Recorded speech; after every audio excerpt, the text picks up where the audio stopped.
Alright guys, welcome back to VALORANT News. The Africa TV International Valorant Tournament is coming up very soon indeed. The full bracket has been revealed, a mega first round of games, especially in Group A. Sentinels, DRX and pANcada all in the same group. Sen pANcada round 1, absolutely mind-blowing stuff. pANcada, they also confirming he will be there in Korea with the team. Does that mean he's starting for the roster? Does that mean he's just there as a potential bench player or 6th man if they were to change their roster around mid-tournament? Very much intrigued to your thoughts in the comments below. Hit the like button if you enjoy. Subscribe if you're new as always. I would greatly appreciate it. Lots happening here in the coming days. Firstly, we've got SR, as she is now Mel, formerly V1 of course, in Brazil, getting ready to go for the Game Changers World Championship starting in just a couple of days. A lot of you guys pointed out to me this just ridiculous clip here from Mel as well, when she's saying, like, hopefully this performance in Brazil so far does not get replicated when she's in the actual tournament in a few days' time when that officially begins. And SR, of course, looking to get the victory. G2 goes and won it last year.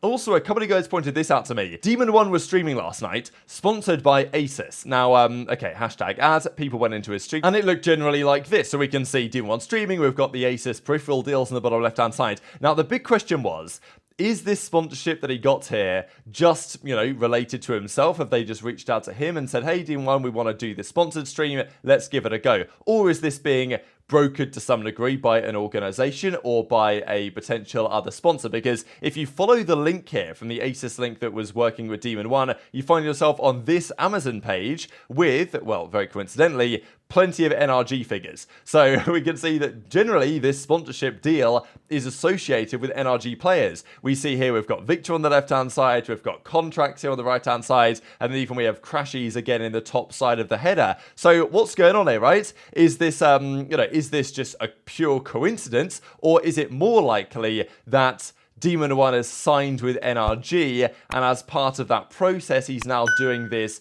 Asus stream, which happens to link you to a page which has quite a lot of NRG-related memorabilia, shall we say, on it. So definitely intrigued your thoughts on that in the comments below, because the rumour has been, especially after all that we've seen with Evil Geniuses over the last few days, gutting their roster, maybe leaving esports entirely. Lots of rumours on that at the moment as to whether it's just going to be GG.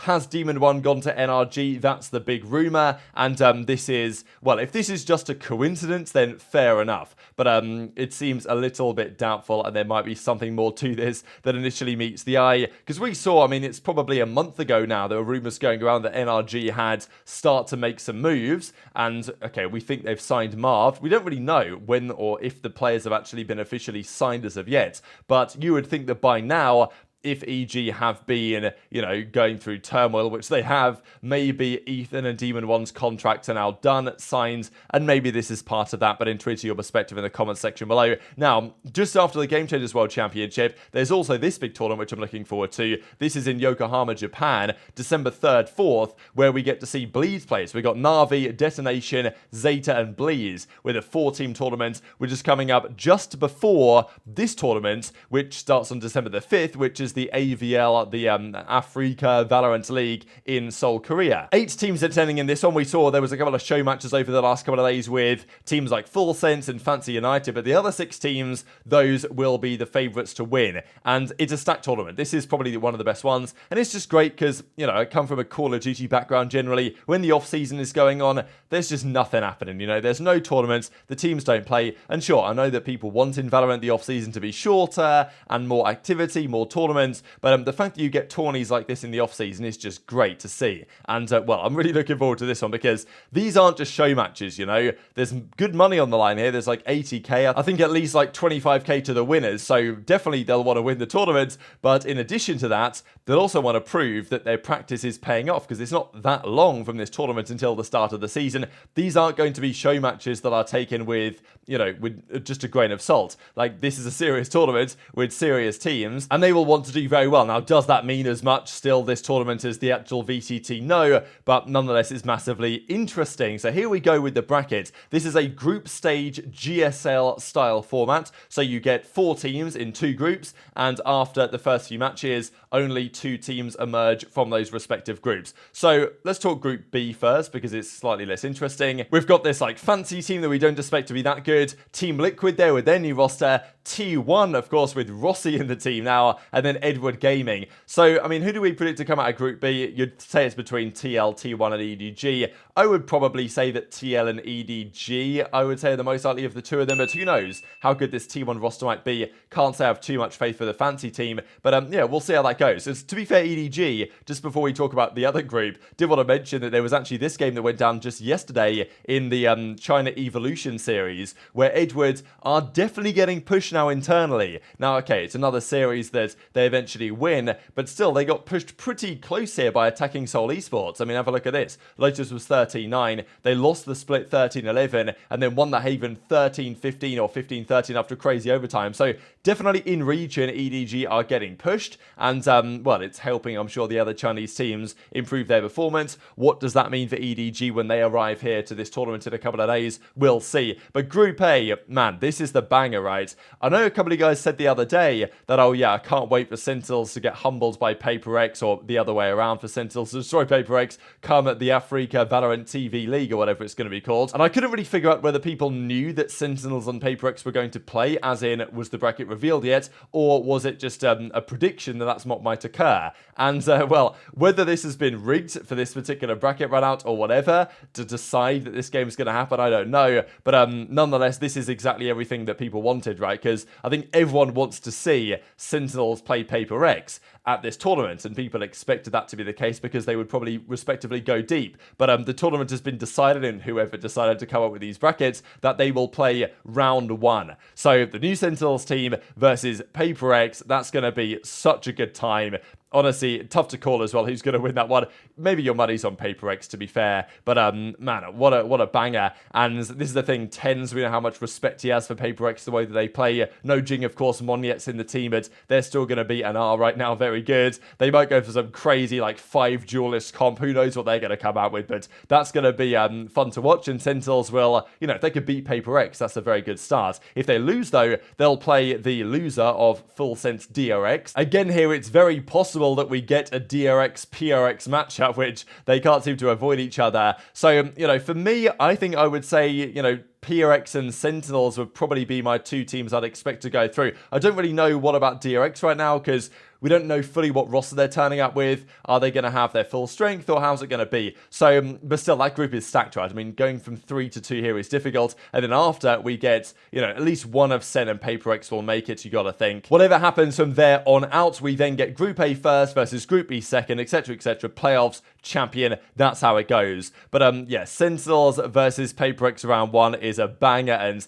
that's such a difficult group to call as it is. We're 12 days away from this one, and this is going to be, look, I guess you could consider it to be a show match. I don't really. This is like a tournament finals, so this is going to be a relatively big deal, but it's still going to be incredibly interesting to see what happens. Now, pANcada is still listed here as a player for Sentinels in their starting team. The general theory, though, seems to be right now that's not necessarily the case anymore, and I would say that it's more likely than not that Zelsis plays this series than pANcada does. But pANcada did actually comment on this on stream yesterday, and he was asked the question, are you going to be there in Korea with the boys? And, well, that is indeed true. We can see here the image they come out with, Sentinels AVL Invitational Tournament, December 5th through to the 10th. They've got their 6 players, including pANcada, including Zelsis. Zelsis here is in the background. He's actually not in the foreground, which might make you consider that Zelsis is the bench player, but well, pANcada says that he's definitely going to be going. Are you going to Korea? Yes, I'm going. Are you going to Korea? Yes, I'm going. So only a very brief, short clip there, but it definitely gets the point across as to what Sentinels are currently thinking about. So pANcada's going to go, and that makes sense, you know, you're not just going to leave him at home even if he's not playing. But the implication is, I think, that he's probably not going to be starting, and Zelsis, I reckon, is going to be starting, and then pANcada will be there on the bench, or as a when required. They could even, like, make mid-season or mid-series changes, mid-tournament changes. I doubt it, though, but it makes sense for pANcada to be there as well. Usually these teams will go to the tournament with their substitute player, and kind of right now Sentinels have a 6-man situation, and also they want to make it clear to pANcada that he's still very much part of the team. Like, if I was pANcada, I'm a world champion, I'd not be so happy about getting effectively benched for Zelsis, a player that I imagine pANcada feels like he is, more mechanically gifted than, shall we say. But for whatever reason, comms, energy, I don't know, Zelsis is in the team at the moment. But I'm sure Sentinels want to make it clear that going forwards, pANcada is still going to be part of the team. I also find this image hilarious just because of